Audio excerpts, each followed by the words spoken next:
Welcome to the latest edition of the Hudson County Sports Podcast. I'm your host, Jim Haig, and with me today is a very special guest who has enjoyed a very, very interesting career, both as an athlete and then more importantly in his professional life with Major League Baseball and the NFL, and he's done tremendous work in both fields. He was one of the first ever basketball stars at North Bergen High School, and went on to play at Jersey City State and helped them get to the Final Four when he played. And it's my good friend Eddie Petersen. Ed, how are you doing today? Jim, I'm doing great. No complaints. Glad, and thanks so very much for taking the time to be with me today. So, all right, let's turn the clock back a little bit. You weren't born and raised in North Bergen. You were born and raised in West New York. Is that correct? Well, actually, I was born in Jersey City. Oh, you're born in Jersey City. Okay, go ahead. Yeah, I grew up in the early years in Union City in an apartment house, and then later moved to North Bergen when I was in the fourth grade. Okay. Now, how many brothers and sisters did you have?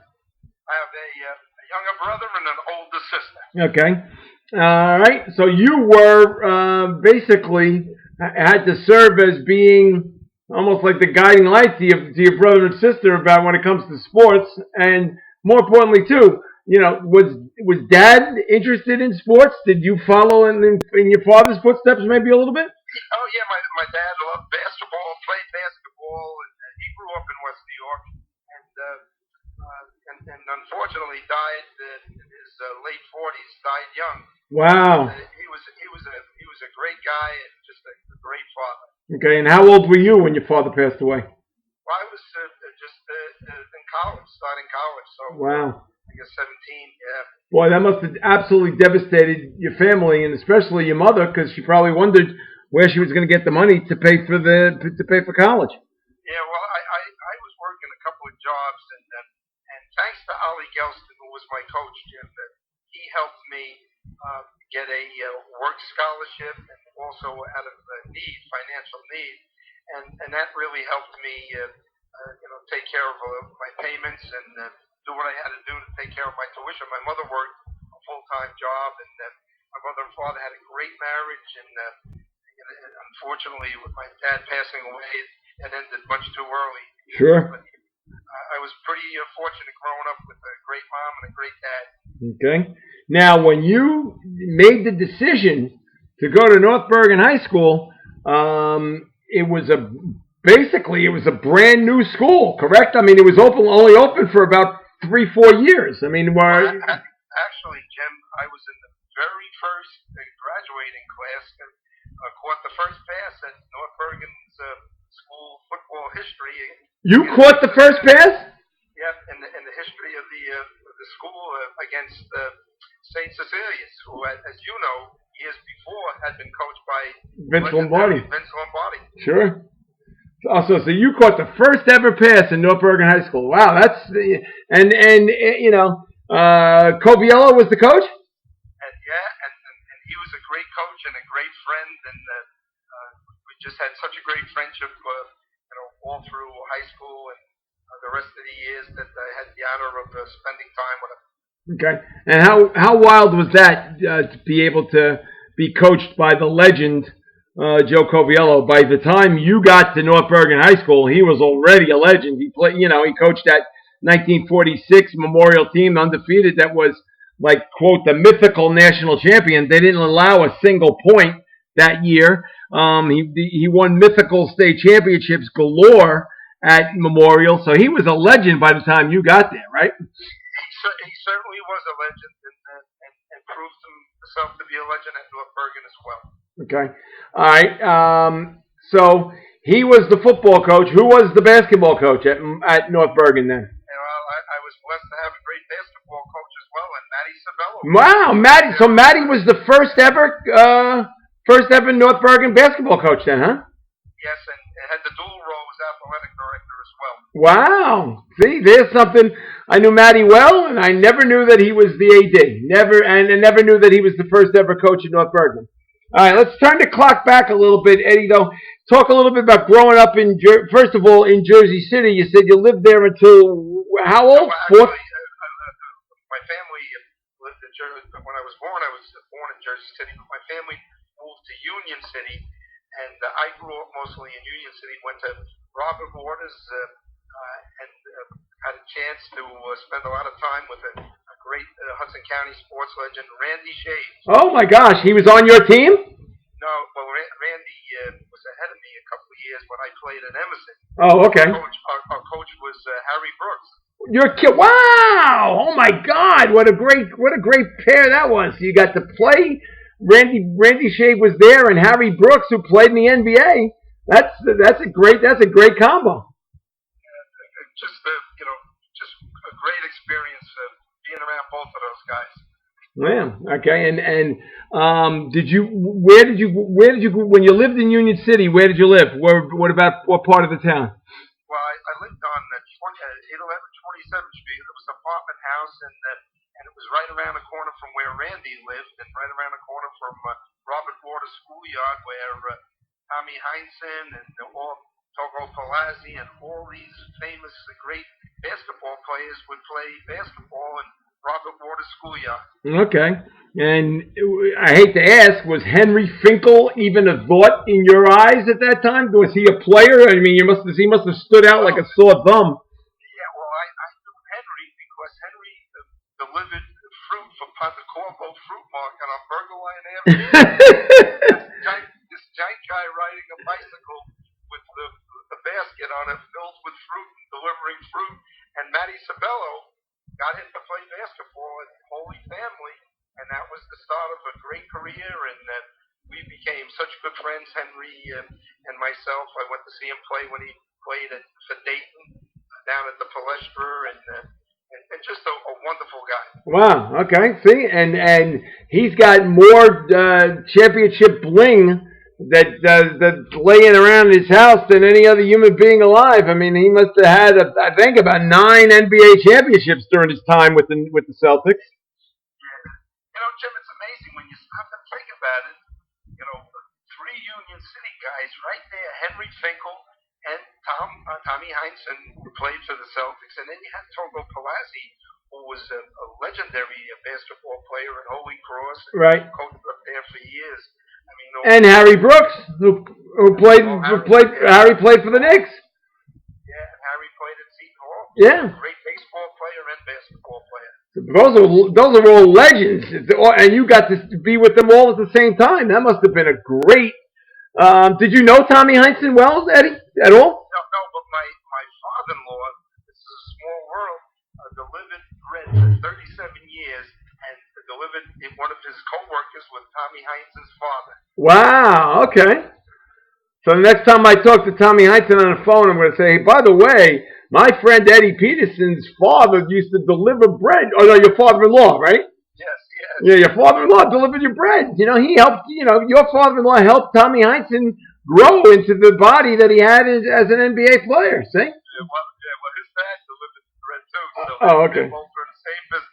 They delivered the bread in more ways than one. Okay, but what? All right. So what was it like to grow up in Union City and to have all those people? I mean, you just dropped 5 names that are absolute Hudson County legends. You dropped the names of Harry Brooks and Tommy Heinsohn and Togo Palazzi and Henry Finkel and Randy Shave, and those are all great legends. And Matty Sabello, coaching at North Bergen and Holy Family. Those are all incredible names that you dropped. I mean, do you think about your growing up and saying to yourself, wow, I was pretty fortunate to be able to grow up and get to play and be coached by some of those great legends?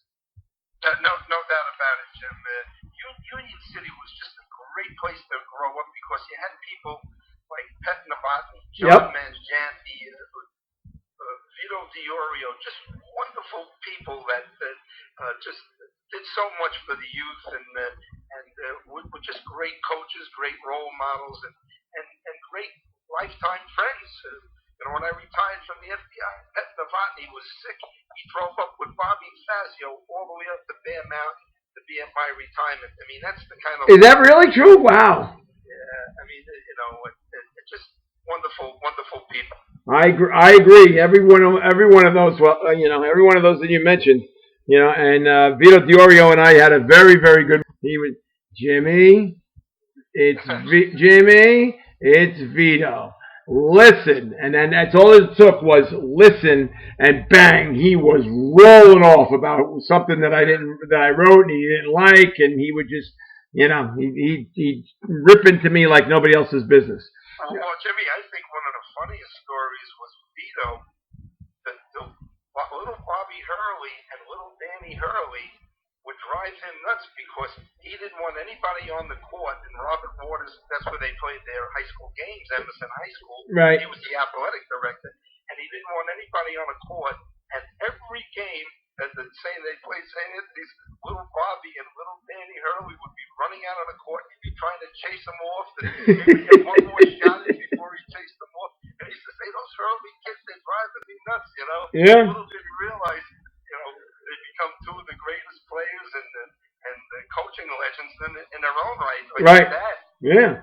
But when they were little, any chance they had to run out on the court and throw up the basketball, they certainly did it. And I remember there was one time they played in the state tournament at St. Pat's. At St. Pat. Yeah, no, it was definitely against St. Pat's. And Bobby was no more than 7. Danny was 5. And the two of them come bouncing out on the court. And everybody's laughing hysterically at these two little kids. And Bobby's taking the ball and heaving it up at the basket, just throwing it from his ankles all the way up. And I don't know whether or not the shots went in, but I just remember him dribbling the ball and then stopping and heaving the ball up at the basket. And everybody's laughing in the court in the gym. And I'm saying to myself, you know what? They're not going to be laughing in a couple of years. And sure enough, I was right. They were, because those two kids both wanted to play basketball every single chance they had. Every chance. So true, Jim. Yep. Absolutely. And you know it because you used to go to a lot of those games too. So, but they were incredible. So, okay. So, was there a thought process at all when it came to going to high school, Eddie? Did you have to obviously you lived in 2 different school districts. Did you have a chance to go to either Emerson or Union Hill, or did you have to go to brand new North Bergen? Were you forced to do that because of geography? Actually, North Bergen High School wasn't built, so I had North Bergen was ascending district, so you had a chance to go to at one point Memorial, Cliffside Park, Petersen High School. Petersen. Union or Emerson. Any of those schools. Of course, all the parochial schools, St. Michael, St. Peter's, right. Family, St. Joe's. Weehawken. And of course, Weehawken, too, was absolutely right. one of the schools.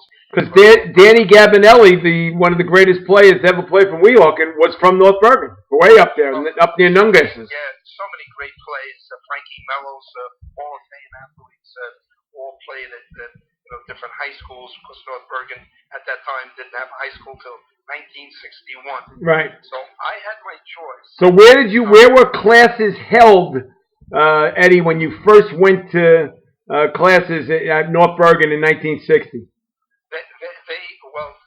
they opened the school, I had been at Emerson, and actually, Jim. Oh, you went to Emerson first? Yeah, I wanted to stay because I started. I was back at Emerson with all the people that I went to kindergarten with in Robert Waters. Wow. And all those years, and graduating from grammar school in North Bergen, here I am back at Emerson with my friends from kindergarten, and I loved Emerson, and we had a great basketball team that I had to leave. You had no choice. Oh, you had no choice. You had to leave. Yeah, oh, wow. To North Bergen High School, and I left. You're a great statistic guy. I left the state championship team that Emerson High School in Union City won the championship that year. And when they played North Bergen, we beat them at North Bergen, and then they beat us, of course, in that little bandbox, Robert Waters. Right. And they went on to win the district state championship. Hank Morano was their coach by then. Sure. But I would have been on that team with all my friends, but I stayed close with all those guys throughout the years. We always played Richie McEnroe and and so many of the great players of that Emerson team. Yep, there's no question. So you had no choice. Did you have any friends at all that went to North Bergen? Oh yeah, well that was the beauty of it. So many kids that I played mini basketball with and went through grammar school with, we were all together from all these different high schools. And when you stop to think about it, Jim, it was amazing what Joe Coviello did. He had kids from maybe 5 or 6 different high schools that he had one football season to put them together as a respectable team. And Matty Sabello, the same thing, and then Ralph Fideli and Charlie Lukey in baseball. The coaching was outstanding. Yeah, no, those are 3 great names. Yeah, 3 great names. And you played all 3 sports? No, I played. Well, I was fortunate. I ran track for Tommy Muir. Oh wow! Okay, wow. So you had some coaching legends. Wow. But I wasn't. All 3 of your coaches at North Bergen High School are in the Hudson County Hall of Fame, along with you. But I mean, you know. Well, thanks to you and Steve and a couple of the other guys from Hudson County, Vinny Ascalise, who were also active in making sure that I got in. He had nothing to do with it. Well, Vinny, if you're looking down at us, he had nothing to do with you getting in the Hudson County Hall of Fame. 0. Okay, but that's besides the point. Okay, that's gonna set up a firestorm right there. Is me saying that Vinny Ascalise had nothing to do with the Hudson County Hall of Fame, but he didn't. All he did was he was the master of ceremonies at the dinner. He wanted to do that every year, but the selection process was basically myself, Richie Merlack, Joe Coviello, Martin Seglio. And then in later years, after they got inducted, Mike Zadroga and John Nagel and Mike Hogan. So well, that's a great lineup right there. Though you couldn't have any better guys than that. No. As a matter of fact, all of those people are in the Hudson County Hall of Fame, except for me. Well, you should be in, buddy. Yeah, well, we will see. Somewhere down the road, they'll probably put me in when I'm dead, but we don't want to even think of that. But yeah. All right. So anyway, so you went to North Bergen. Were you a little afraid of the fact that you were going to a new school, or did you like that challenge in the fact that you were going to play for a brand new school? Well, it was the excitement of it. I'll never forget. I used to go up, sneak into the school to see how the basketball court was being laid out. With friends of mine, we kind of sneak into the construction site. And of course, North Bergen didn't have a stadium at that time. Nope. So we had to play our games at Roosevelt Stadium in Union City. And it was just such an air of excitement because North Bergen had such great sport, as you know, Jim, unbelievable following. I remember, for the St. Cecilia game, the very first game, it was standing room only. They had about 7,000 people at a high school game.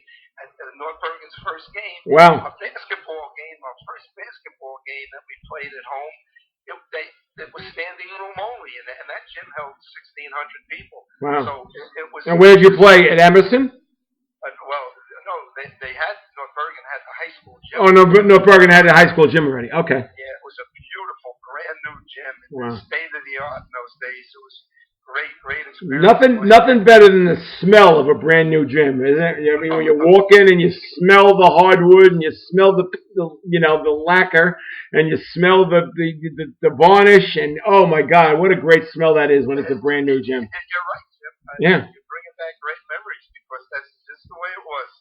Yep, I remember when Passaic Valley was first built as a school. And I was lucky enough to play on a bitty basketball team that we played at Passaic Valley High School. And I swear that I thought that gym was like playing at Madison Square Garden. And it was like with the bleachers on both sides and, smelled because it was a brand new school, brand new gym at that time. And you could smell the paint and the varnish on the floor. And I mean, I wanted it to stay on my uniform so I could smell it all the way home. I mean, just...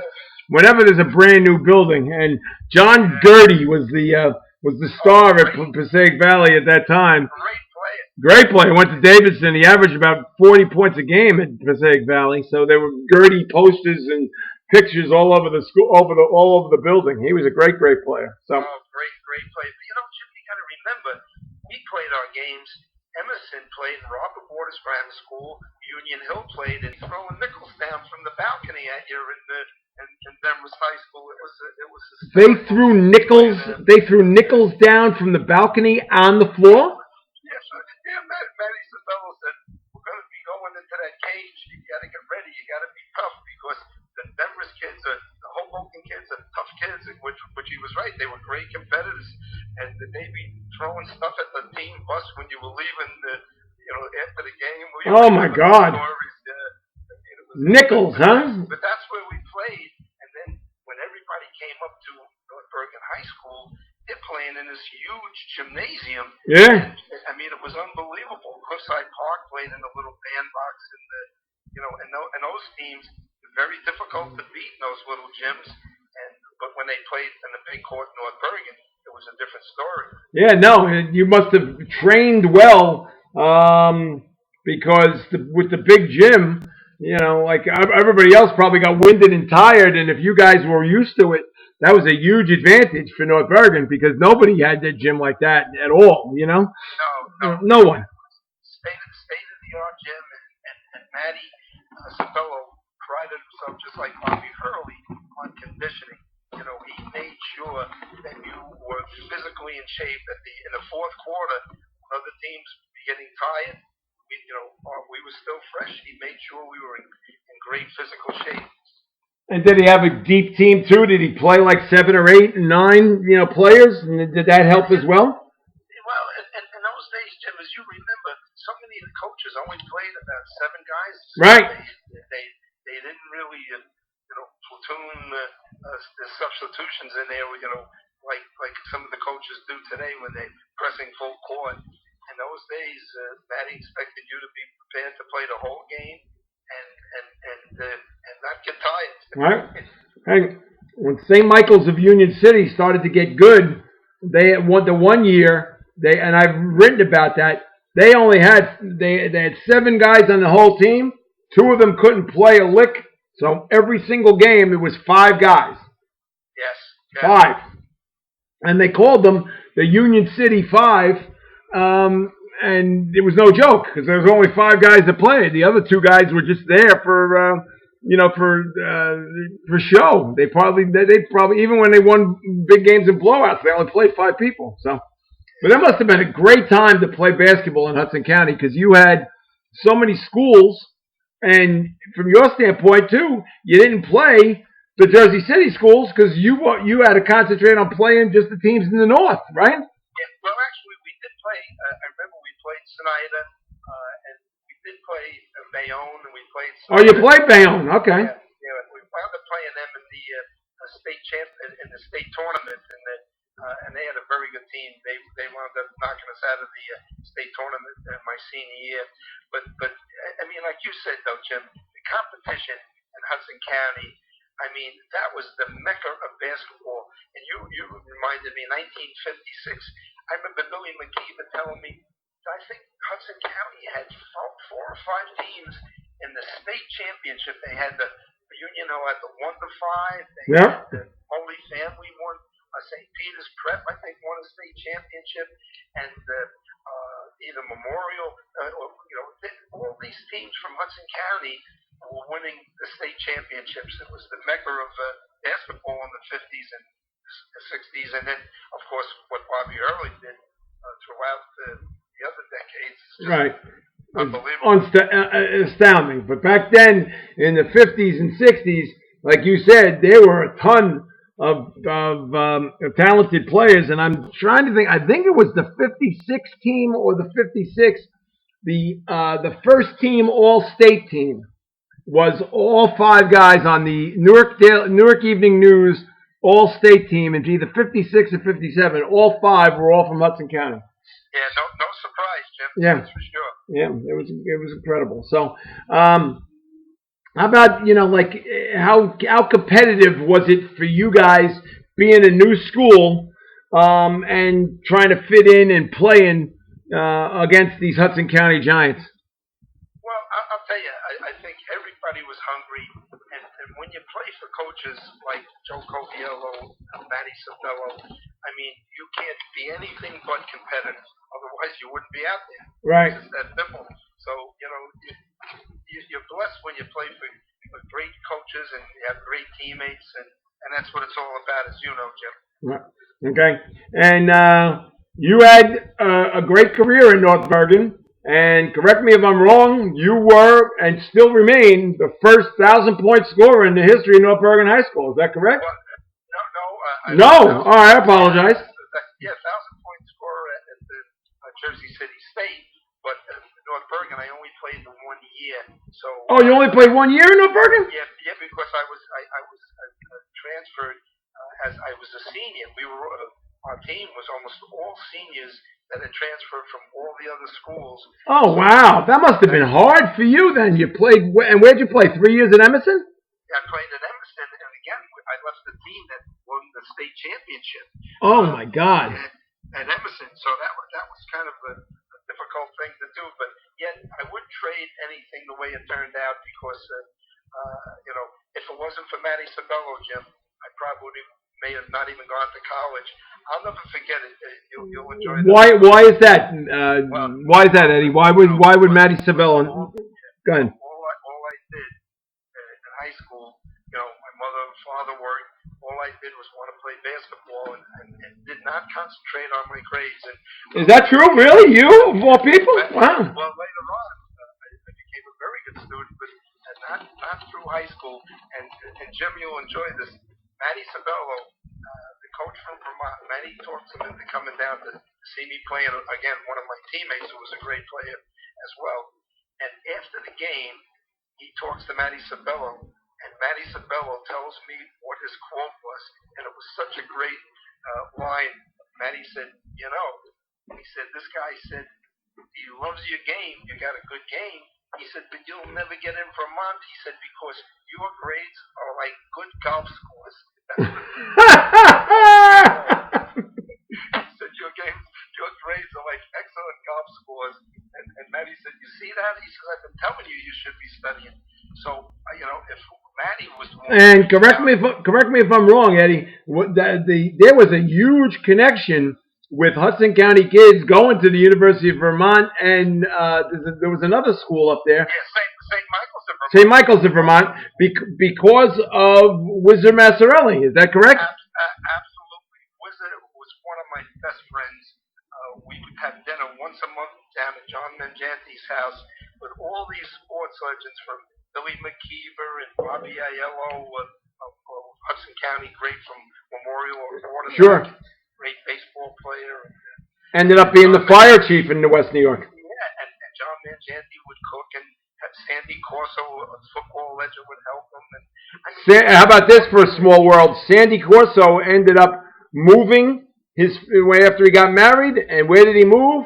A block away from me. So I grew up knowing Sandy Corso and his family because they lived on Lembeck Avenue, and I've lived on the Boulevard in Greenville, 1 block away. And that's it's small world, isn't it? Yeah, wonderful guy. But that was, when you're around those people, it's just such a great way to grow up. I couldn't ask for a better environment, and certainly all that North Bergen offered with a brand new high school. But Matty was the one. If it wasn't for him, and I always credit him, he reached out to Ollie Gelston. Wow. So you wouldn't have been able to get into Jersey City State? Well, I didn't apply to any schools because, I had a great guidance counselor who was my friend, and he told me, he said, you never get in trouble, you're not a wise guy. He said, but I don't think college is for you. He said, I think you'd be good in the trades. And he was such a good friend. I really didn't apply to any schools. I wanted to play basketball, but I was just kind of not sure what I was going to do. And Matty grabbed me, and he said, you're going to go down to Jersey City State. I made an appointment for you to see Ollie Gelston. He's a terrific coach. And he said, and I didn't even have a car. A friend of mine drove me down, and I went into Jersey City State. And as soon as I walked, it's a funny thing. I just had such a good feeling inside about Jersey City State. And then I met Ali Gelston, and when I met him, I just felt instinctually that this guy is a good guy. He's going to be a good coach, and sure enough. And he was just starting out at that time too, right? Or he was a young guy. And yeah. Jim, we talk at least once a week, and we get together, and he's just still to this day he's a wonderful friend. God bless. He's a wonderful man. I love him dearly. We've had a good relationship over the years, and I'm glad to hear that you and him are still close and you still get a chance to talk, because he's just an absolute wonderful man. So that's for sure. All right. So Jersey City State was also at that time a up and coming basketball program. They were, correct me if I'm wrong, they were still at that time NAIA, right? We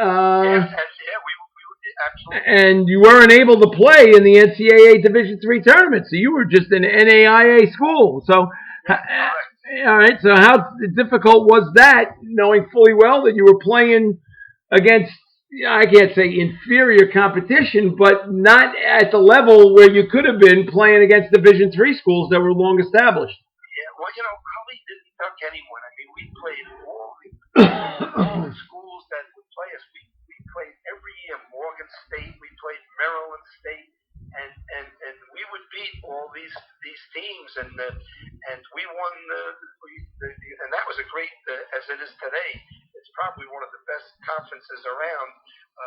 We would play Newark College, Glassboro in those days. Now, of course, it's Rowan. Right. And Montclair. That was a great rival. And William Patterson College. And, yep. These were the teams that we competed against. And it was a great conference. And I was blessed to play with guys like Charlie Brown. You beat me to the punch. You beat me to the punch. And Paul Yates. Remember, Paul Yates was the first 1,000-point scorer and the first Afro-American player at St. Anthony's. And we had 4,000-point scorers in our starting lineup at Jersey City State. Is that true? Wow. Yeah, Charlie Brown, who was the all-time leading scorer at that time. At Lincoln? Yeah, then myself, Benny O'Neill, okay. Paul Yates. We all scored on our team over 1,000 points. Wow, that's impressive right there. You know what that says is that there was a lot of sharing of the basketball for four guys on the same team to score 1,000. And it's not like it happened all the time. That's sharing the ball. We had a great playmaker in those days, as you know, Jim. They didn't call him a point guard; they called him a playmaker. Right. And he was a transfer. He played at Our Lady of the Valley in Orange. Oh, we don't want to bring up that school, please. Because I heard that they had a coach. I forgot his name. Little short Italian guy from the mafia. No, I'm only kidding. Yeah. But okay. For all those that don't understand, Eddie was referred to Our Lady of Valley. Their coach was my very, very close friend Ted Fiore. So great coach and a great guy. Yeah. Oh, don't give him a big head, please. Well, he doesn't know what a computer is, so I doubt highly he'll listen to this. So But Jim, Mike Connolly got a full scholarship to St. Bonaventure's, and he had a little trouble there academically, I think, and he wound up coming to Jersey City State, which was a blessing for us because he was a passer. Oh, okay. And we all like to shoot, so it was a perfect chemistry with Mike Connolly playing with us, and he led us to the championships. Well, and you had Mike Connolly, Charlie Brown, yourself. Who were the other two players? Yeah, Paul Yates. Paul Yates. Wow, he was a great player. As a matter of fact, I think he's the first one to get 1,000 at Jersey City, right? Well, no, he was the first one. Paul was the first one to ever score 1,000 points at St. Anthony's. Oh, St. Anthony's. Okay. Yes. Yep. All right. And then who was the fifth player on that team? Well, that was Mike Connolly, the point. Okay, but we mentioned Yates, we mentioned yourself, we mentioned Connolly, we mentioned Charlie Brown, and who's the fifth? Benny O'Neill, who played at Lincoln. Oh, okay, wow, all right, and so Ollie was the head coach, and was John Stallworth the assistant? John Stallworth wasn't really involved with the team at that time. Okay. Later, when Charlie coached, he became an assistant to Charlie. Oh, okay. Another good guy who coached the Bondsmen. That's right, the Jersey City Bondsmen. What a great team that was. Yes. And a lot of fun to watch. I used to. My mother, if she knew what I was doing. I was about probably 9 years old, and I used to walk from my house in the Greenville section of Jersey City, and I'd walk all the way up, right straight up Bergen Avenue, all the way to the Audubon Courts. And I used to go almost every single night to go watch that summer league play, and then walk home. And my mother knew what I was doing. There was a little white kid going right into the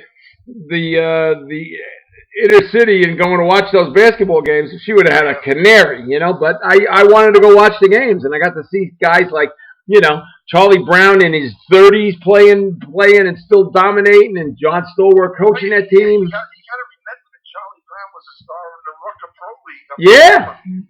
And it was amazing. After my father died, like I said, he died in his 40s of cancer.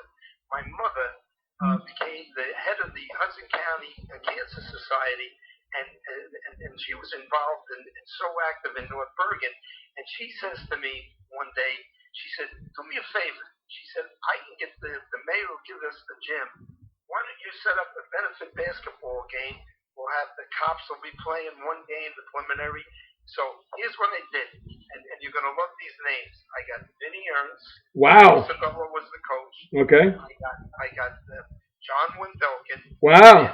Randy Shave. Okay. Danny Waddleton. Wow. Unbelievable. We had and we remember Howard Coleman from the Knicks. Sure. Yeah. He was a friend, and he came and played with us.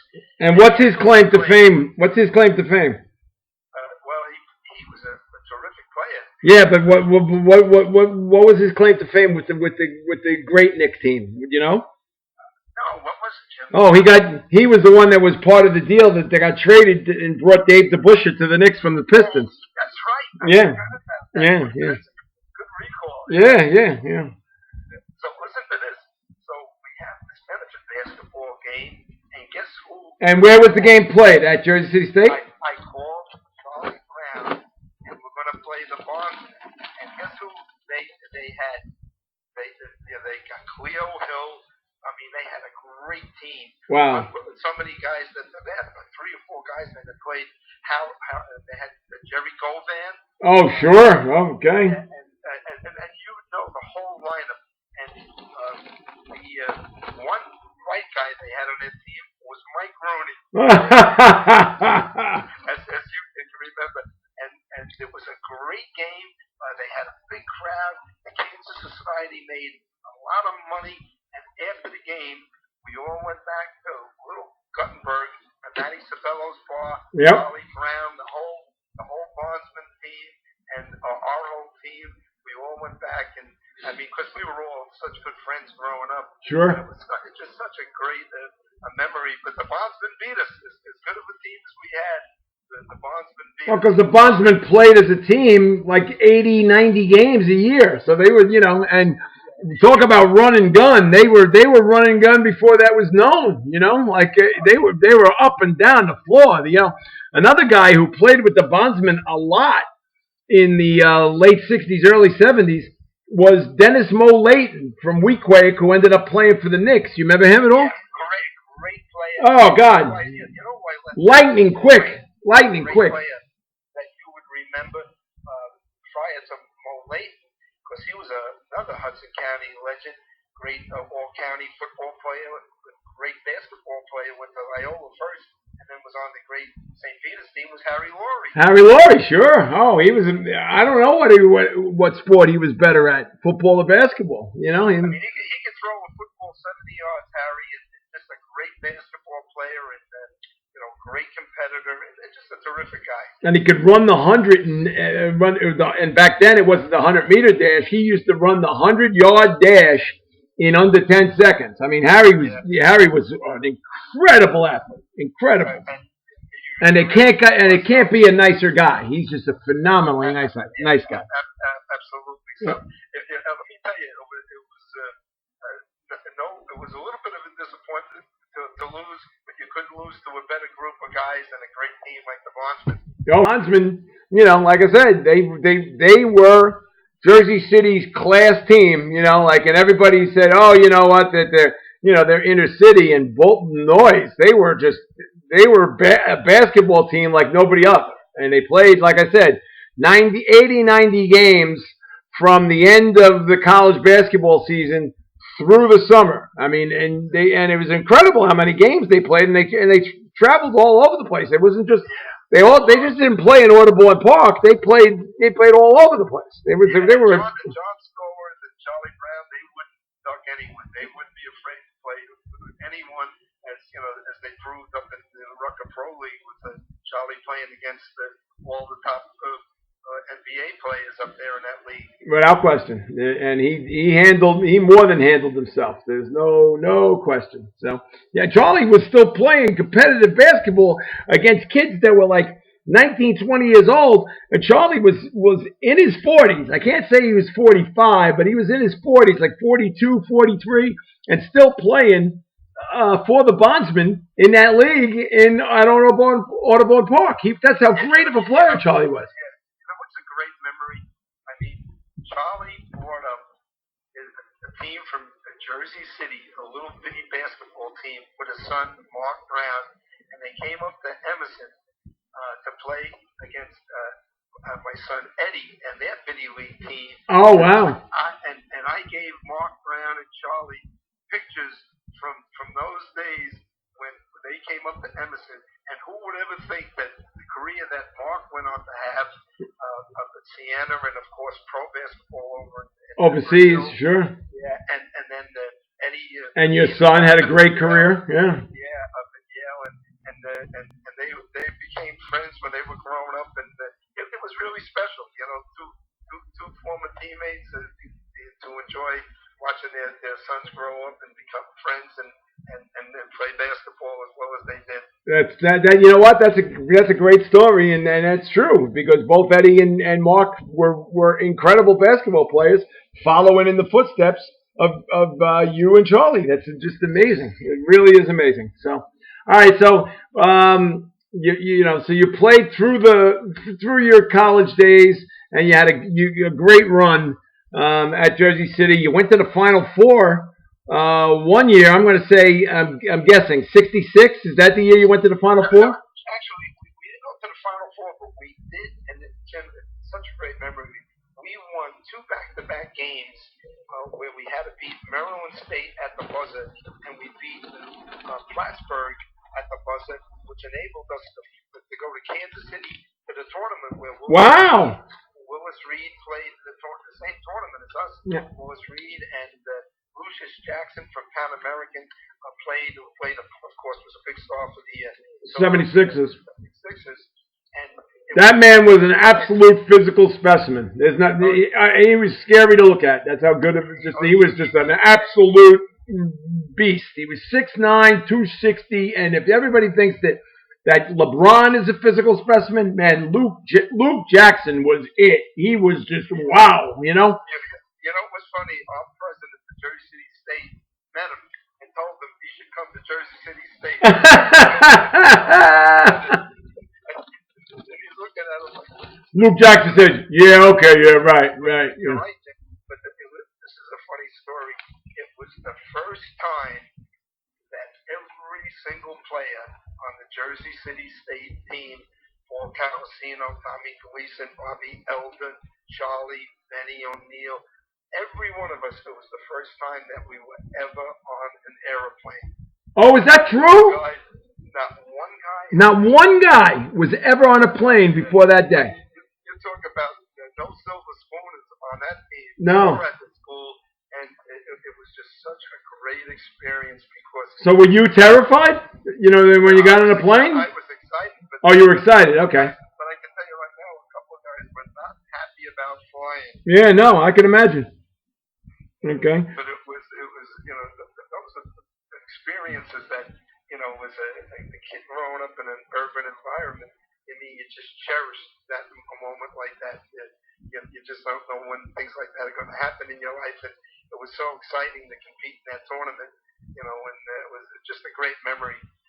Yeah, and you take things for granted too, Eddie. Like you say, like, oh, those guys must have been on a plane. Come on, and there's not one of them that was never on a plane before. But that's pretty impressive. That you all come from humble backgrounds, and you were able to get a chance to go on a plane for the first time to play in a national tournament, the NAIA championships in Kansas City. And it was either your paper, the Jersey Journal, Hudson Dispatch had a picture of us at the airport on the tarmac of the airport when it says Jersey City. I think it was like Jersey City Heroes go to compete in Kansas City, and it's such a great picture. I still have the photographs from the newspaper.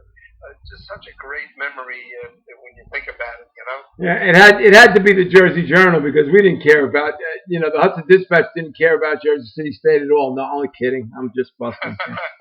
But that's a little bit before my time too, Eddie. So I can't justify who did it. Well, Jim, you know how I feel about you as a great writer in the tradition. There's so many great writers, Kaz and all the other great writers.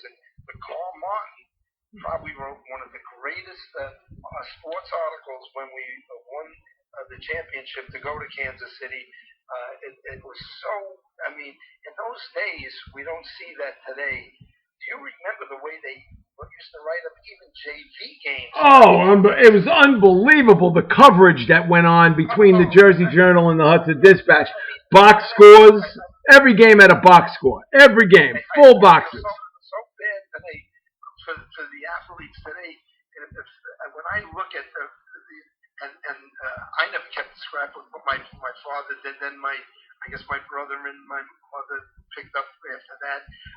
But the articles that sports writers wrote in those days were just unbelievable. How detailed they were, and they'd have the athlete of the week. Remember you?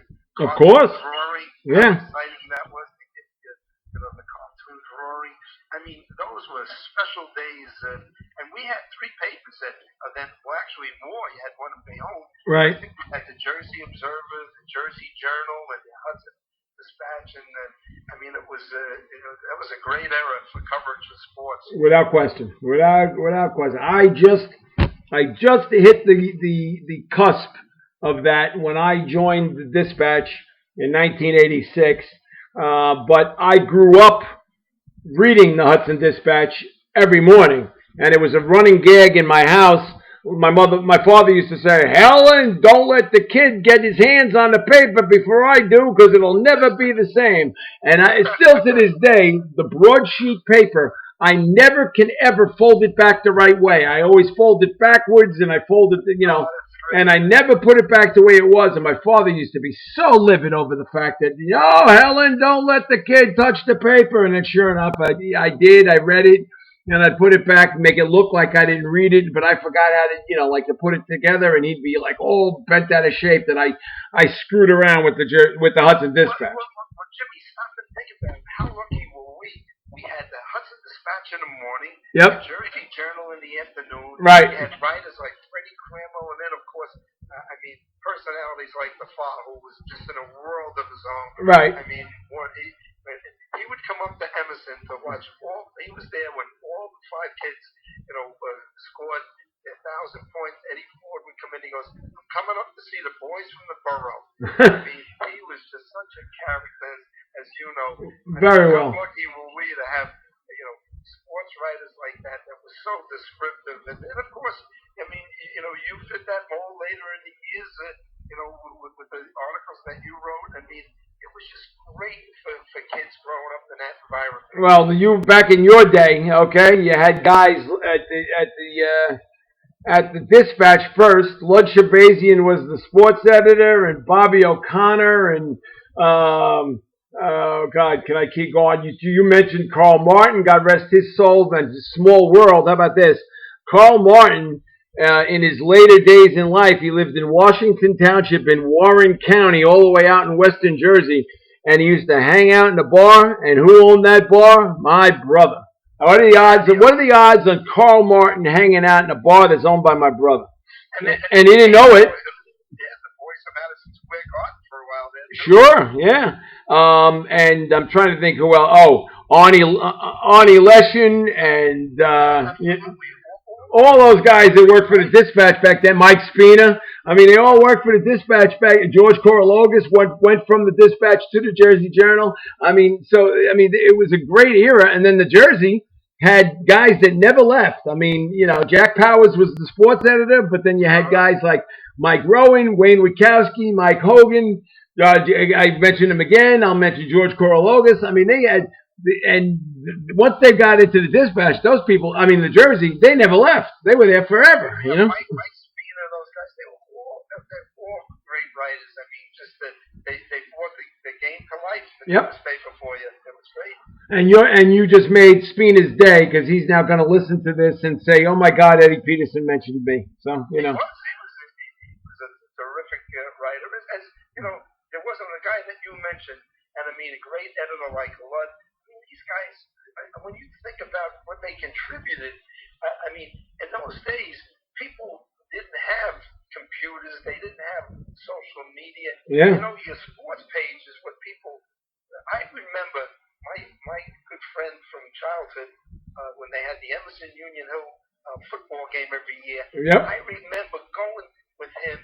He had a great game. Mike Bagley, who was a legendary Hudson County athlete, played for the Giants in baseball. Was recruited right out of high school, a 3 all county, I think, in 2 or 3 sports. Wow. We went with his father to the Hudson Dispatch to get the papers when they came out 3:30, 4 o'clock in the morning. Wow. All night to get the write-up from the Emerson. Sit there at 38th Street, you could smell the print coming out.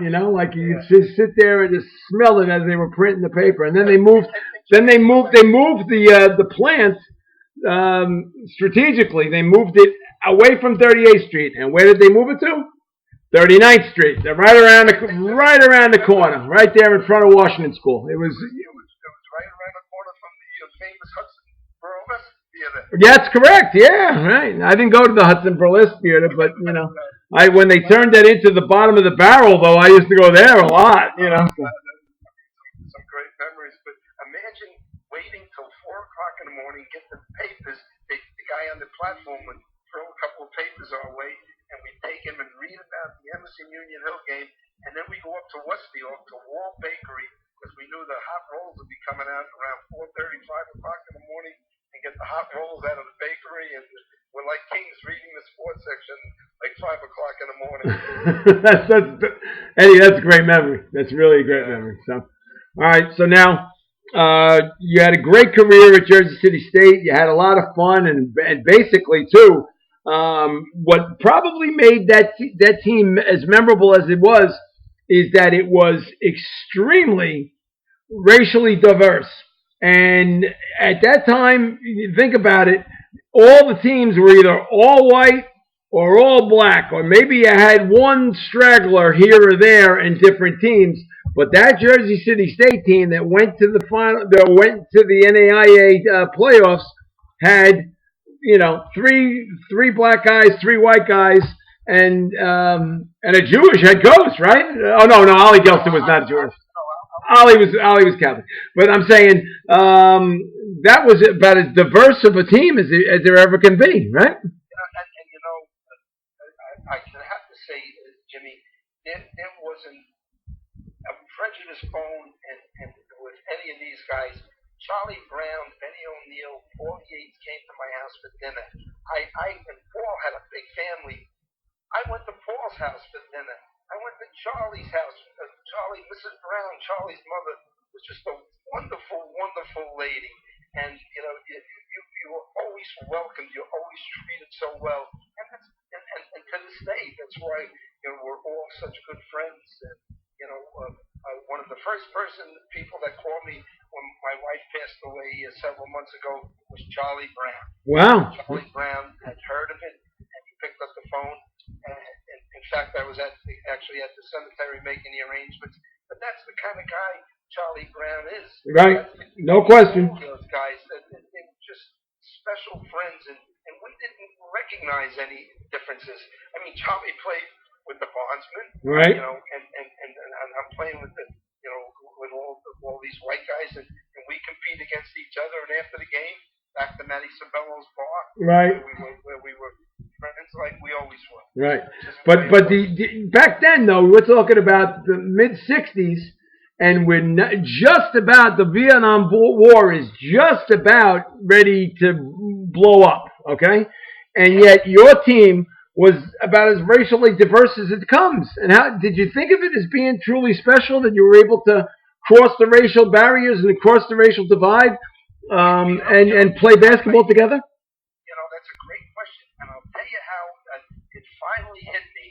I never thought about it until we went to play Morgan State, and we went to play. I think it was my freshman year or sophomore year, and we go down and we're going to stay at a hotel called the Lord Baltimore Hotel. Oh yeah. and this is like 1962, I guess it was. Okay. 60, maybe 62 or 63, and they would not serve our black athletes. No, really? They would not serve us, and we had to go outside to eat somewhere, and that was one of the first reminders.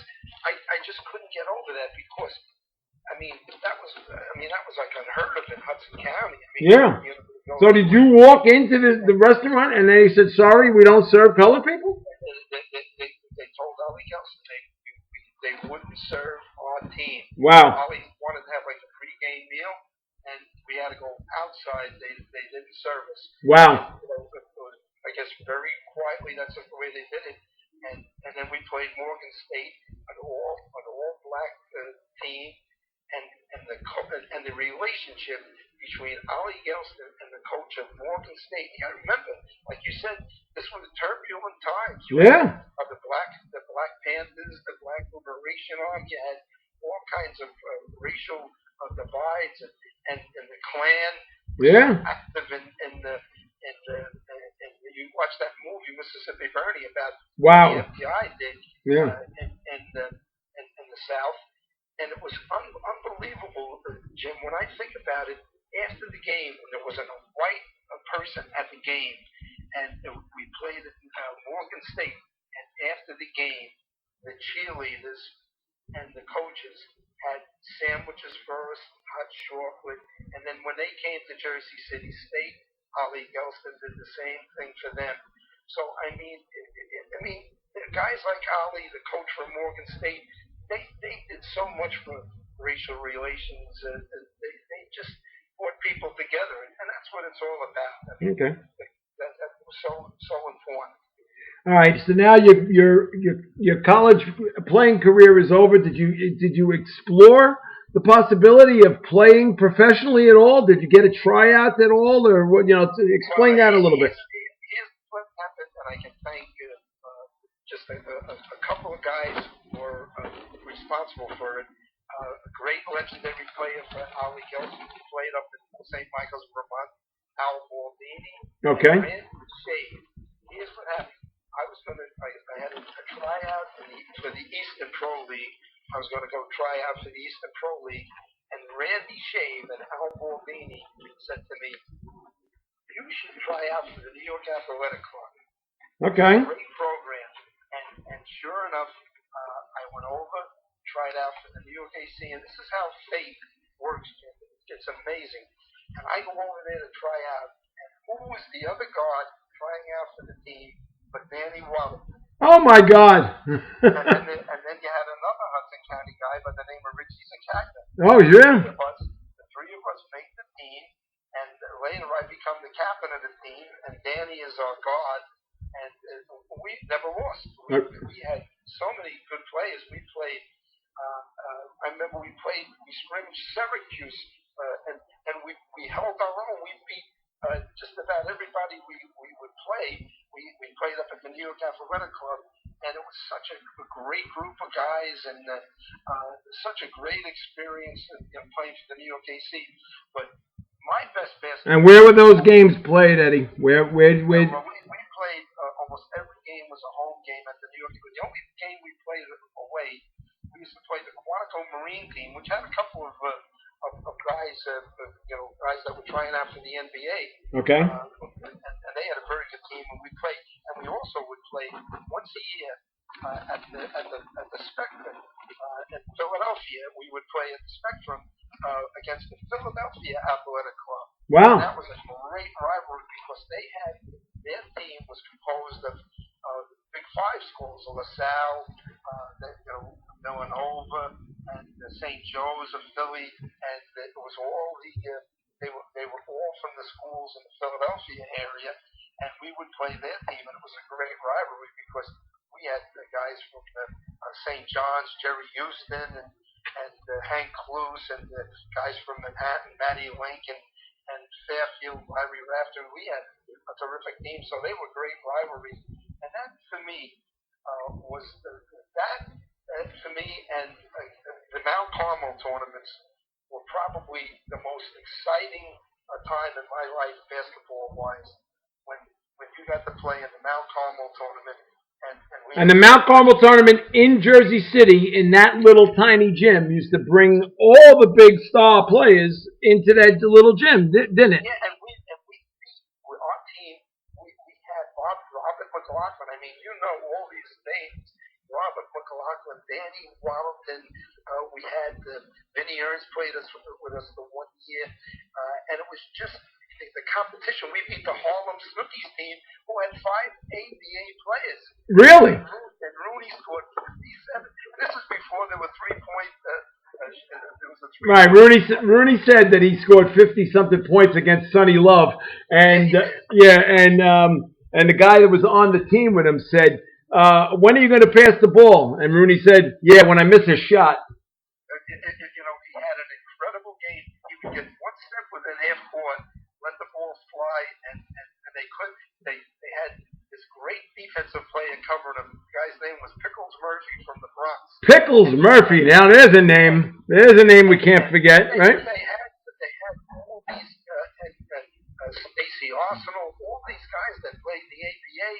They each took a shot at trying to stop Rudy. They couldn't stop him, and we beat the Harlem Snookies.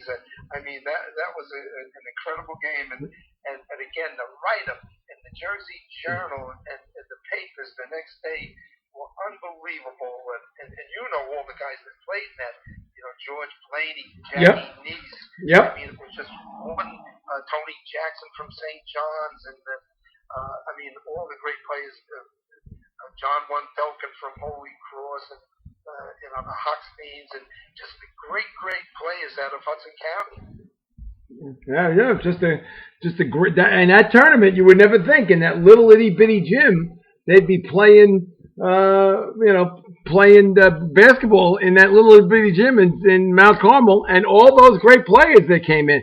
Wasn't Archie Clark on one of those teams too? And that's what Rooney said, that he went head to head with Archie Clark, and Archie Clark did this like little shake and bake move, and he missed the shot, and Rooney got the rebound and took 2 dribbles and let it go, and it went in, from 40 feet out, and then. I'll tell you, it was amazing. His shooting range was just incredible. Right. But Jim, here's a memory for you. Picture the scene.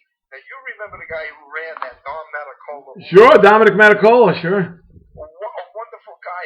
The work he put in to get all the greatest players from not just New Jersey, but from the New York metropolitan area. Absolutely. Players coming, from all over. And to play in that tiny little gym, in that little sweat box, and get all these great players to play there, it was amazing. Yeah, picture this, Jim. I remember we beat the North long ball with Sherman White. Oh wow, okay. Now you got to picture this. Robert McLaughlin fouls out of the game, and you remember he had a little bit of a short fuse, so he was not happy that they fouled him out of the game. Okay. And he's sitting on the sidelines, and we're losing to a really good team, and he's sitting at the sidelines. This is going to bring it back to one of the old football highlights at a Notre Dame game, and a guy comes dribbling down the court, and McLaughlin is out of the game. He steals the ball from the guy dribbling down the court. On the bench? From the bench. He steals the ball. He drives down the court to the Wait a minute. So he was on the bench. He stole the ball. Yeah, he stole the basketball, and he makes a layup on the basket, and he walks out the door, and Tom Matacola is chasing, yelling at him, "You're not going to play this tournament against McLaughlin." I mean, the chaos was just unbelievable. But those are the memories of the Hudson County basketball and all the great legendary players. Oh, I've heard so many stories about that Mount Carmel basketball tournament that it's just absolutely incredible. And what's that, like 66, 67, somewhere around there? Yeah, exactly. Okay. The years we played with, the great years, they were so many great years, 66, 67, 68, and there was no better tournament around. And when you think about it, like you said, that little Mount Carmel gym, in that neighborhood of Jersey City. Right, and where there's no parking at all. So there's no parking. It's a tiny little gym. It was at that point a heavy-duty Italian neighborhood. Yeah, Frankie DePaula was from oh God, what the hell's the name of the street? Anyway, right there. Frankie DePaula was right from that block, and he probably was at some of those tournament games too, because he was hanging out, and that was there were some seedy characters that were there too. So yeah, great boxing legend, Frankie DePaula, and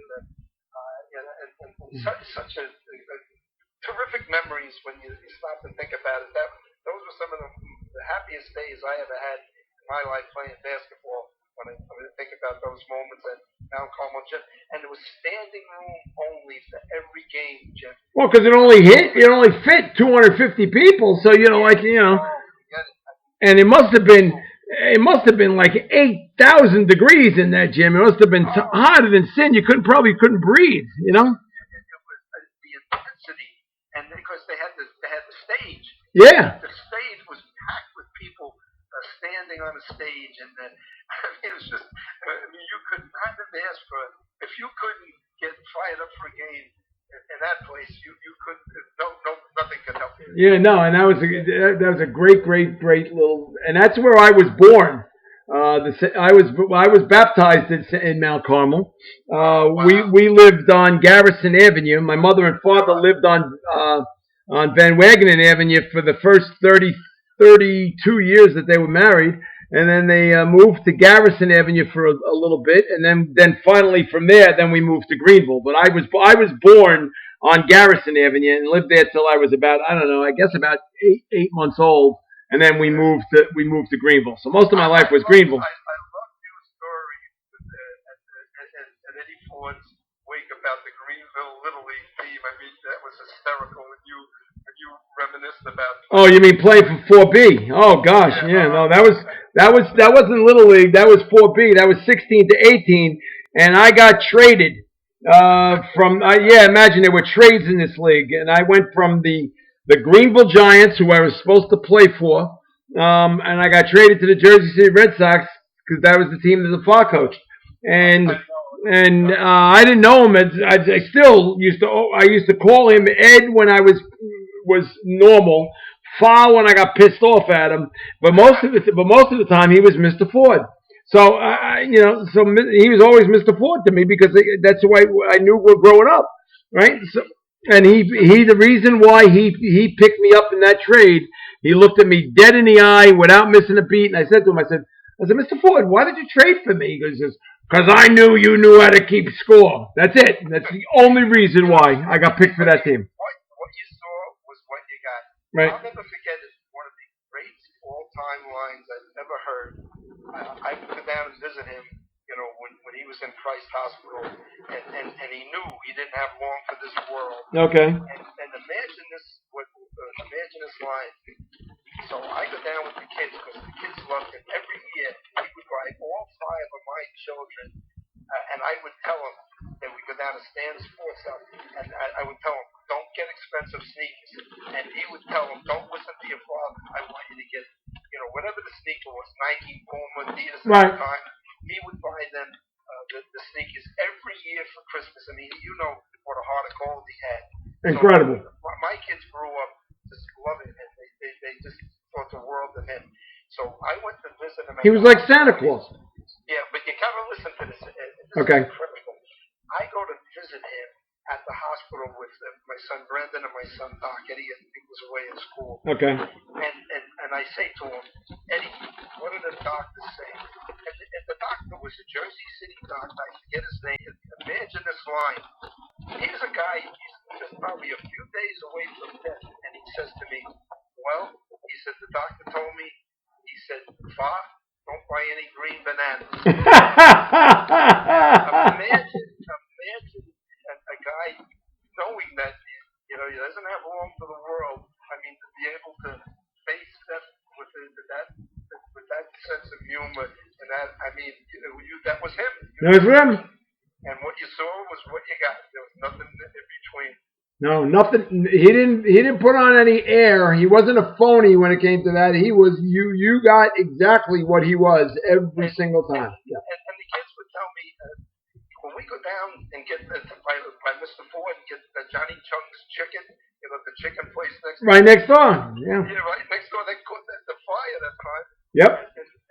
And I went. I was with Major League Baseball then, and he calls me up. He said, "You're not going to believe it. We had a terrible fire last night. I think Johnny Chung's chicken place went on fire and went right into the bar." And he said, "It's unbelievable." I went that night. It was a Friday night. I went right to Jersey City to his apartment around the corner. You know where he lived. Yep. And he walks me over to the bar. And so wait a minute. So you walked to his apartment and he was there? No, he's at. I met him out of his apartment, right? Okay. Actually, I had driven my car into work that day at Major League Baseball in New York. Okay. And I drove. It was a Friday night, wintertime, cold. And I drive there. He says, "Meet me at my apartment." I meet him out of his apartment, and he says to me, "Come on, we'll take a walk over. I'll show you the damage of the bar." I go over with him to the bar, and I'm saying to myself, he's telling me how bad it was. They ran an extension cord from his bar 2 doors down. Remember the laundromat? Absolutely. Right into the laundromat. Extension cords, more than one. About 3. He had a light on, like the old one of the lights that didn't burn. Uh-huh. So I had gotten him a beautiful giant football lamp that melted. His picture of Dean Smith melted. Right. And here it is. It's wintertime.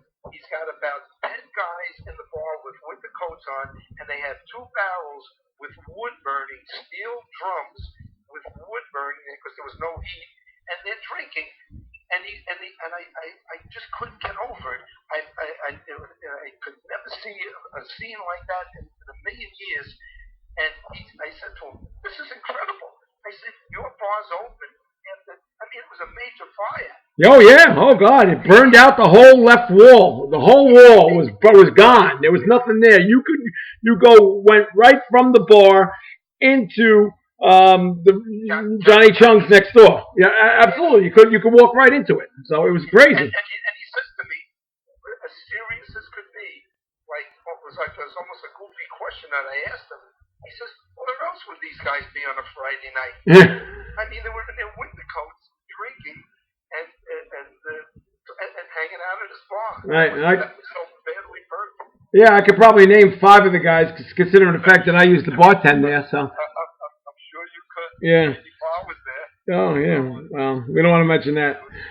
All right. So now you graduate, and we have now just spent an hour and 20 minutes about just your life in high school and in college, and we haven't even gotten into your career yet. So we got to really going to compact this all together. You leave college, you graduate from college, and did you have the thought in your mind right away that you wanted to go into the FBI, or how did that all come about? I'm going to make this quick, Jim. So you're going to wrap it up in the timely fashion for you. Okay. I wrote a letter to J. Edgar Hoover when I was in high school. No way. I wrote a letter to J. Edgar Hoover that I wanted to be an FBI agent one day. Oh my God. Jim, I probably still have that letter. It was on yellow paper, which you never write a letter on yellow paper. Yeah. But who knew? 3-page letter, handwritten, and I had a good handwriting in those days. Remember, we had the Palmer method. Right, you had to. You had to put it between the lines, sure. Yeah, and I wrote the 3-page letter, and the FBI came back with a typed letter, from the head of the FBI in Newark, which somebody in Hoover's governor's office, told them to send me a letter, and they told me about what you have to do to prepare to become an FBI agent one day. So here I am at Jersey City State, and I would, you talk to your friends, your classmates, guys like Paul Calacino and my friend Tommy Ramundi and Mike Bagley. We all sat together, and we'd say, what do you want to do when you get out of college? And I said, well, I know what I want to do. I want to be an FBI agent. And they would make fun of me, Jimmy. They would hold their lapels up, and they'd say, Petersen, Junior G-Man. Someday, I said, you won't be laughing, because someday I'm going to be an FBI agent. They said, we're all going to be teachers. I said, well, there's nothing wrong with that. I said, I would love to be a teacher, maybe in a coach someday.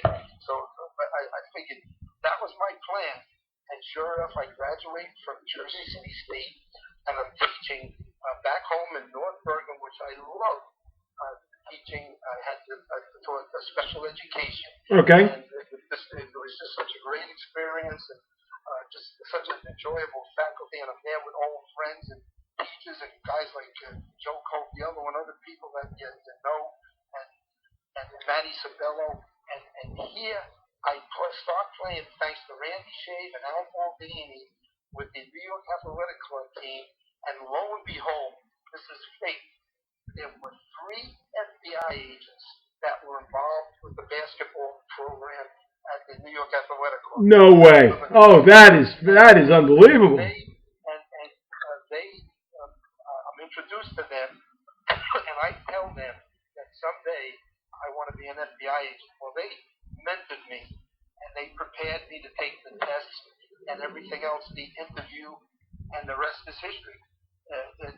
Those 3 guys were 3 of my best friends and mentors in the FBI, and I got the letter from Hoover to report to Washington, D.C., and they swear you in, and it was like yesterday, Jim. I would never forget. I went down on a Sunday night, and here I am looking. It was a full moon over the Capitol building, and I had to pinch myself. I said, tomorrow they swear you in first, and then you do the. And then you got to go through Quantico with basic training, yeah. Yeah, and in those days, you had to split the training between Washington D.C. because the FBI Academy, the big academy like it is today, which is like a college campus, wasn't built yet. Oh, okay. We were on the Marine base in Quantico, and you would go down there for firearms training, defensive tactics training, and most of the classroom training was right in Washington, D.C., in the old post office building. And the quality of the instruction was just incredible. I just, every day, I had to say a prayer. I was so thankful that I had this opportunity to become an FBI agent. And then to have that career that I had in the FBI, there was nothing like it. I mean, to be able to have a job that you look forward to going to every day because you knew you could make a difference. It was just such a great job. I just loved being an FBI agent. And where were you based out of most of your time, Ed? Well, I came in under J. Hoover. That's how old I am. And he was the director of the FBI. His plan was very simple. He would get you away from the area that you grew up in. Oh, really? Okay. Yeah, because he did not want you to be identified by anything in your environment, friends, family, nothing. Okay. He wanted you a fresh start away from where you grew up. So I was blessed. I wound up in Tampa, Florida, where my second child was born, my daughter Christy, in Tampa, Florida. Okay, so you were already married at this point then, huh? Oh, yeah. Yeah? And he was just a little boy, and he was 2 years old. Wow. 2.5 old. And here I am in Tampa. So you were a teacher for what, about 3 years before you got... 3 years. Yeah, okay. And you got from the 3 years after being a teacher, you went right to the FBI training academy? Yeah, I got my master's degree, because they said if you get your master's degree, it'll help you as far as the application process. Okay. So I got my master's degree and some credits beyond, and then my second office was Washington, D.C., but they had a need for agents in New York, and I put in to get to New York. I wound up in New York for about 7.5 years or so. 7.5 years after you got picked to be an agent, correct? It took you 7.5 years to get to New York. Yeah, well, probably. Well, no. It only took to get to New York. It only took a few years because New York needed agents, unlike some of the other areas. My first office, I was only there for a year or so in Tampa, Florida, and then only a short period of time in Washington because they needed agents in New York. So I volunteered to go to New York, and then got transferred to New York because it put me close to home. And I was living in the Ironbound section of Newark. Wow. Where did your wife and family live up here in New Jersey full time? My wife lived with me and the kids in Tampa, Florida. Oh, okay. In D.C. But we saved money to buy a house. We lived with my in-laws that lived in the Ironbound section of Newark. My wife she grew up in Newark. I used to always tell her that I used to tease her. I said, I took you out of the ghetto. You lived in Newark. You moved me because I had to walk up 5 flights of stairs in Guthrie. So that was no bargain. Yeah, no. But at any rate, it was great. And then we saved the money to buy a house, thanks to my in-laws, and lived in Newark for a couple of years, and then moved to Bergen County, and that's where we raised our family. So it was great. But the FBI, Jim, there's no, as great as the job was with Major League Baseball, which was so exciting, nothing to compare with being an FBI agent. Okay, and how long were you an FBI agent for already? Almost 28 years. 28 years, okay. And did you move up the ranks? Did you get, like, when you retired, what was your title and what were you doing at that time? Yeah, well, the FBI is structured different than most law enforcement agencies. Explain then, please. And the explanation would be if you're either a special agent, an FBI agent, or if you become an FBI supervisor or the head of an FBI office or an inspector, you had to go on that merry-go-round where they would move you all over the country. Okay, and you weren't interested in that, right? And I had so many opportunities. They asked me if I would be interested in administrative advancement, and I was not going to put my family. My wife was close with her mom and dad and her brothers in Newark, and I was not going to put my family in that situation. And how many kids did you have at that point? We had probably, as we wound up with 5. Right. We probably had three or 4 then. Okay. And I made the decision not to go that advanced that route. You had to go back to Washington, D.C., and then they would send you on the inspection tour to all the offices.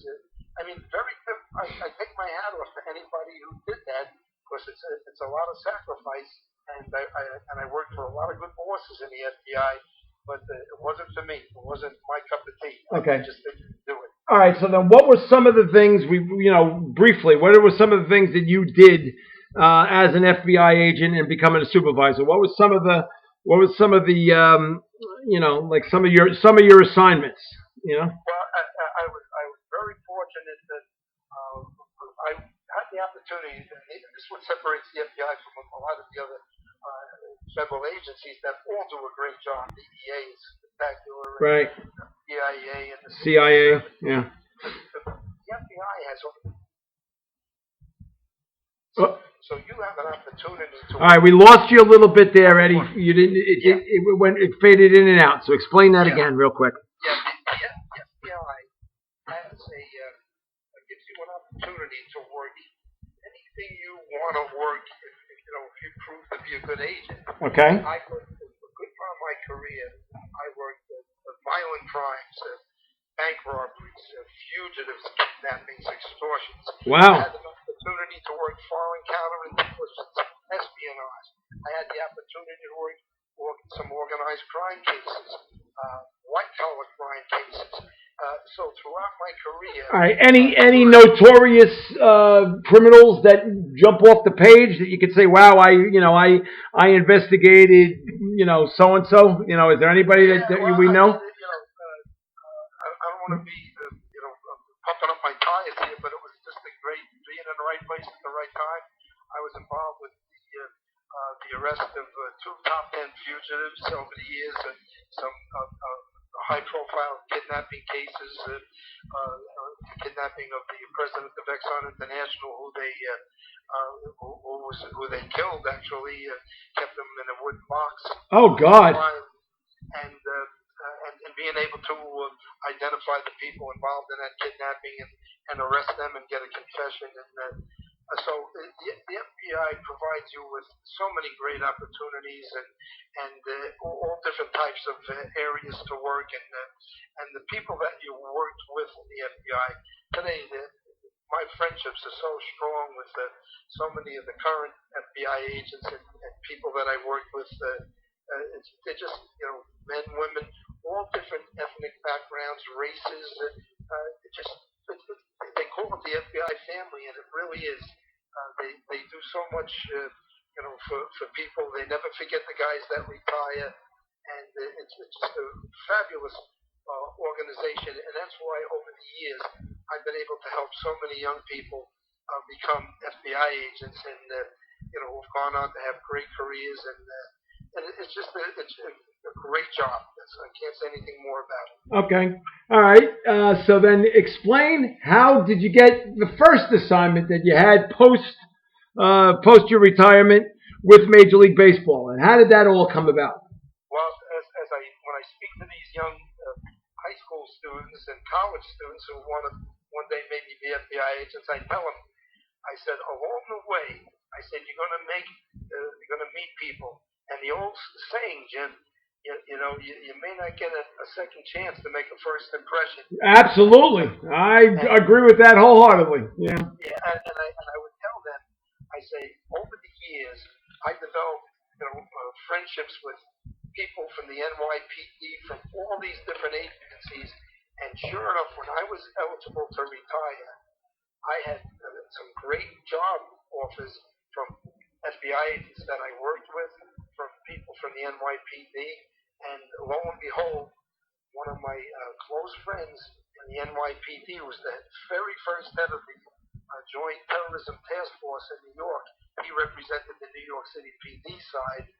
He, thanks to an FBI official, was recommended for the job as the head of security for Major League Baseball.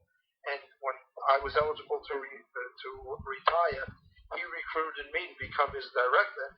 And wow! And had a great 4.5 years with Major League Baseball. Traveled to Cuba, Caracas, Venezuela, Australia with the Olympics with Tommy Lasorda when we beat Cuba for the gold medal. And it was a wonderful job. People think baseball, is just a seasonal sport, but in the winter months, I was traveling to Venezuela, to Cuba, to all these places, where they would have international games. Sure. In the start of the spring season, and Team USA used to play all over the place. Yeah. It was just a great experience. They had me going to, believe it or not, they baseball, both Arizona, San Diego Padres, and the Dodgers were all courting the Mexican fans who were great baseball enthusiasts. Right. And they would have trips coming from Tijuana into the United States for baseball games and all over the place. And they sent me, they were thinking of playing an exhibition game of all places in Culiacan, Mexico. Wow. So I went down and met with the federales, the head of the head authorities in Mexico and DEA. And that's where, this is Sinaloa province, that's where this guy El Chapo was from. That's right, yeah. And they told me you could have reverted back and started doing FBI work and would have gotten a hold of El Chapo.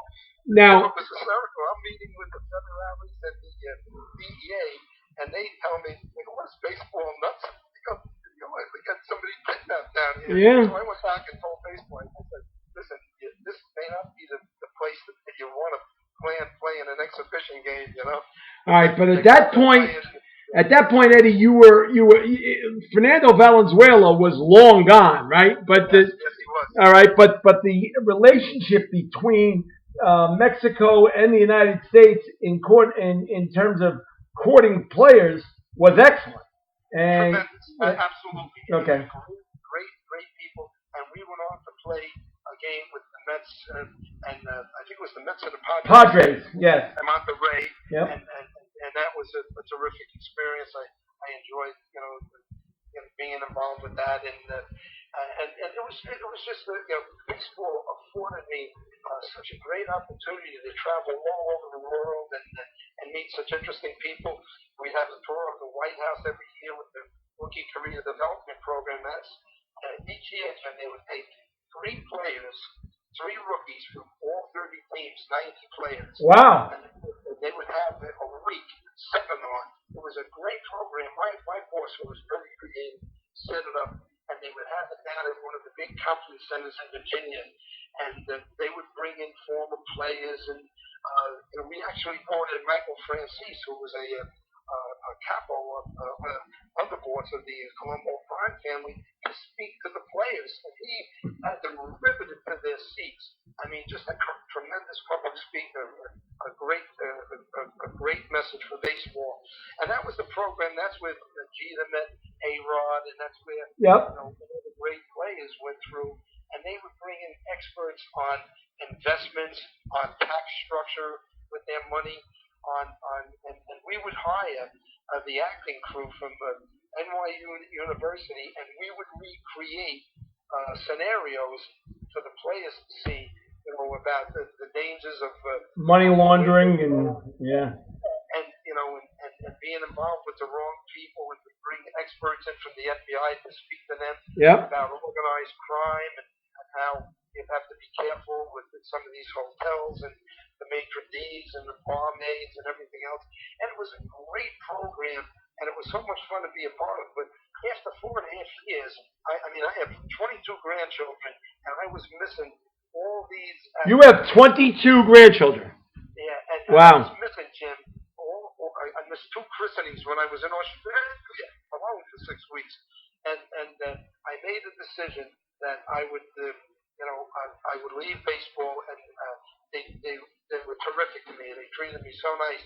But then I had the opportunity to go with the NFL just to work as a NFL representative with a good friend of mine in law enforcement, who was one of the main guys, Jim Buckley, and we were partners together, and we were the NFL reps for the Giants, and I just had to be there for every home game, and we would be called upon to handle once in a while some sensitive investigation and travel somewhere to one of the other football teams and meet with players or coaches or whatever. But I didn't have to travel like I did with baseball. Right. So it was an ideal situation, and I was on the field. Our responsibility were the officials and game day operations, just to report back to the NFL and the unusual occurrences. And it was a great experience. I did that for about 17 years, and being able to be on the field for a Super Bowl, and when Denver played Seattle, right, the Mets fans at Giant Stadium. It gave me afforded me some great opportunities. So, and again, you just meet so many nice people. And I was involved with the new XFL. They asked me. That's right. That is right. And we were really enjoying that. Our franchise was the New York Guardians. And right. They brought Tim Buckley and myself again as a team. And here we were back at the stadium working with the Guardians. I had to leave when my wife had gotten sick with the NFL, and I just couldn't be away all the hours that demanded, like on a game day and everything. But with the Guardians, my wife had already passed away, so I had the time to do it, and it was so much fun. And I hated to see it end. Yeah. Because I was back in the stadium with all my friends, from the state police and from the stadium, the terrific people that run MetLife Stadium. They do an unbelievable job, with the Giant Stadium, and it was a lot of fun.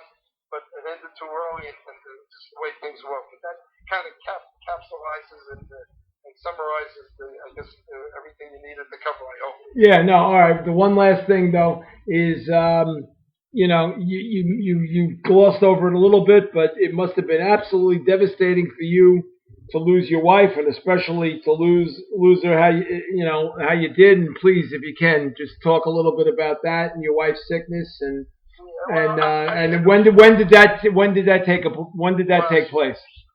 She died on. What was her first name?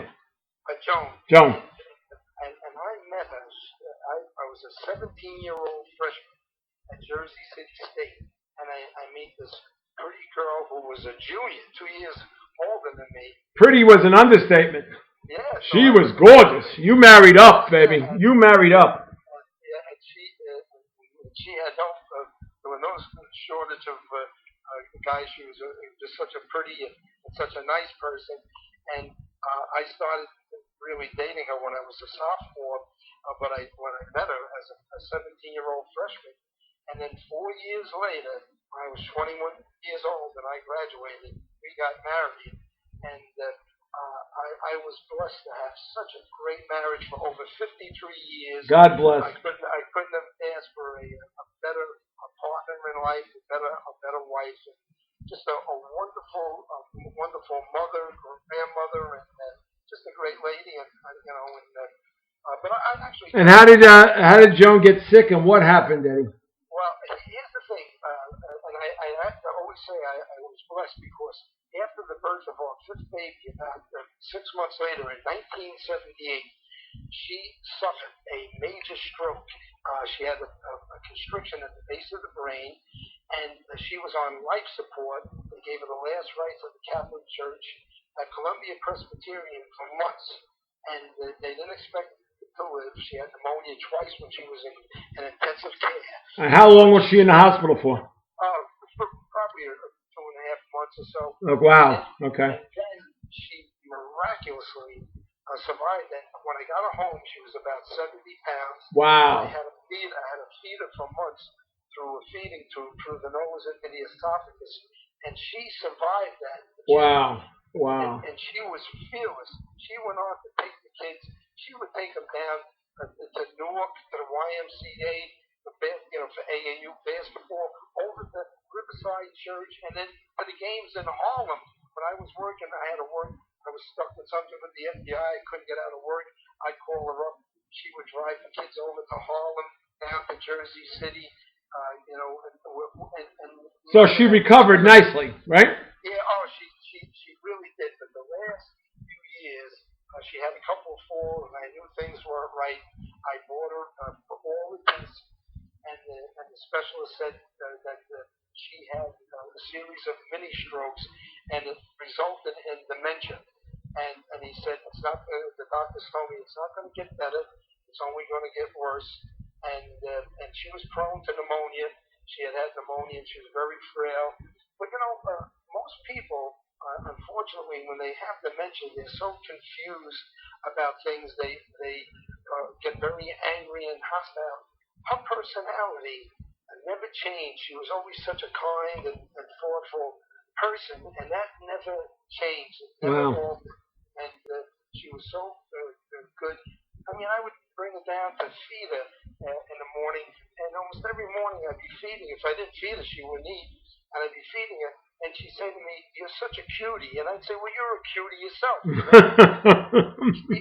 She was just, just a very special person. And on Mother's Day, Jim, it was so nice. We all the kids, and we FaceTimed Eddie in from Belfast Island, and my son Brendan in from he was down by Glassboro by Pittman, and we planted flowers at her gravesite, Catholic Cemetery, and all the grandchildren were there, and we said a prayer, and it was a very nice remembrance and tribute to her. Who's she's greatly missed by all of us. And how long has she been gone now? Yes, it's October 25th. October 25th. Well, God bless her for raising that family. Five kids and 22 grandchildren. That's some legacy. That certainly is some great legacy. And she's still got you doing well. So God bless her. Yeah, well, I tell you, she was the backbone of this family. I can tell you, she was just a very, very special lady. That's for sure. No, I have to agree with you wholeheartedly there. All right, Eddie. To sum this all up. How fortunate do you feel that you were, considering the fact that, you know, you raised 5 children. Your son Eddie played at Yale of all places. He had a great career. For the longest time, he was both among the Yale leaders in 3-point field goal percentage and assists. So that must have been something for you to be proud of. And 5 kids, 22 grandchildren, and it all started with sports. And how fortunate do you feel that you've had a life that not only included your 5 children in sports, but it also, in your later years, you were able to incorporate sports into your life and into your career? I mean, Jim, sports is just such an important part. It's a springboard for so many people, who may not grow up rich, but it doesn't make a difference. If you can compete and you've got certain skills and you don't necessarily have to be a great player, because you can whatever part of sports you want to be involved in, you can, and it's just such a great healthy environment to be involved in, and I'm so happy that all my grandchildren enjoy sports, and the kids have such great experiences of playing sports, and yourself, Jim, the friendships that you make through your teammates and people that you compete against, and the respect you have for other athletes and they have for you. I mean, those friendships last forever. Exactly. I'm friends with guys that I played mini basketball with. Mm-hmm. I mean, going back to when we were little kids, and those friendships are just there's nothing to replace it. Well, you and I have been friends since we met while going to St. Anthony basketball games back in the late '80s, and it could just continued on from there. Your son played in the Jersey City Recreation Basketball Summer League, and he was a stalwart in the 2 years that we had the league. And you helped get sponsors for that league, and you've been very, very philanthropic as well in your lifetime, and that's something that is really, really something that you should be really proud of, because I know a lot of people in Hudson County, whenever they need something, one of the first people they call is Eddie Petersen. And is that a good feeling for you, knowing fully well that your philanthropy helps other people and helps kids to go to college and whatever?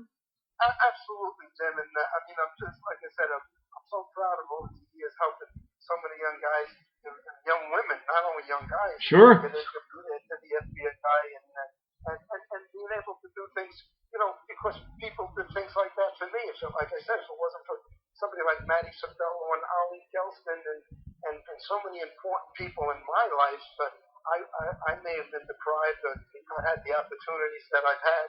So, and that's part of life. I mean, that's the values that you, myself, the Christian values that we were taught at a young age, and that and you try to do good. Yeah, but not everybody does, Eddie. Though not everybody takes the time to be as philanthropic as you are, and that, God bless, you do a great job of helping so many people. It's amazing how many people come up to me and say, "Yeah, Eddie Petersen helped me here, and helped me get a sponsor, and helped me get a team, put a team together, and help me get into the academy." And I mean, it's amazing how many people you've helped over the years, and that's a credit to you. You don't have to do that, Eddie. You do it on your own, and God bless, you do a phenomenal job of helping others, and that's something I'm proud to be able to call you a friend. And if I know fully well that if I needed something like this podcast, if I needed something, I'd call you, and right away, boom, Jimmy, whatever I could do, I'll be there for you. And that's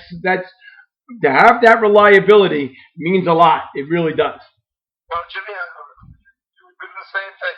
Because I know you what you do for people. So, hey, we're blessed to be able to be in a position to help others out when we can, and I don't forget the people that help me out along the way, and that's important.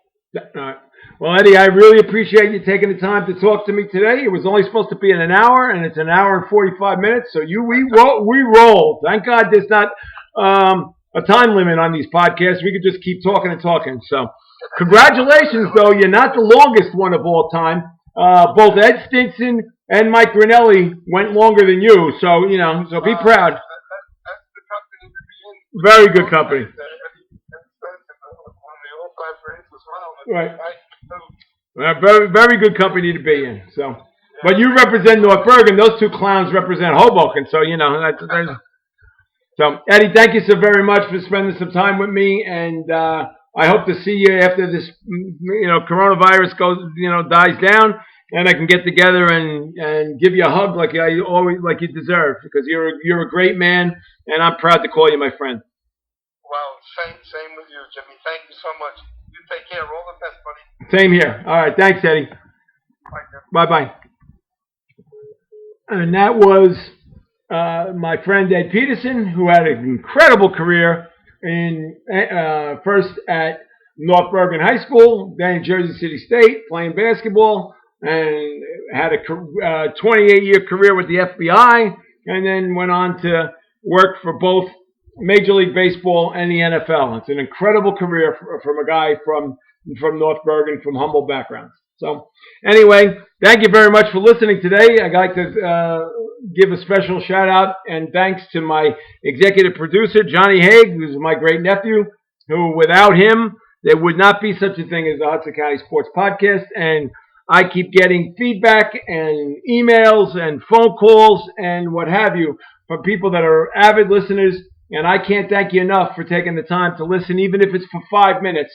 You're doing a great job of helping me feel important, or feel, I don't want to say feel important, but feel better about what I'm doing with this podcast. It's been a lot of fun, and we'll have another edition of the Hudson County Sports Podcast next week. Thanks for listening. My name is Jim Haig, and we'll see you soon. Thanks again.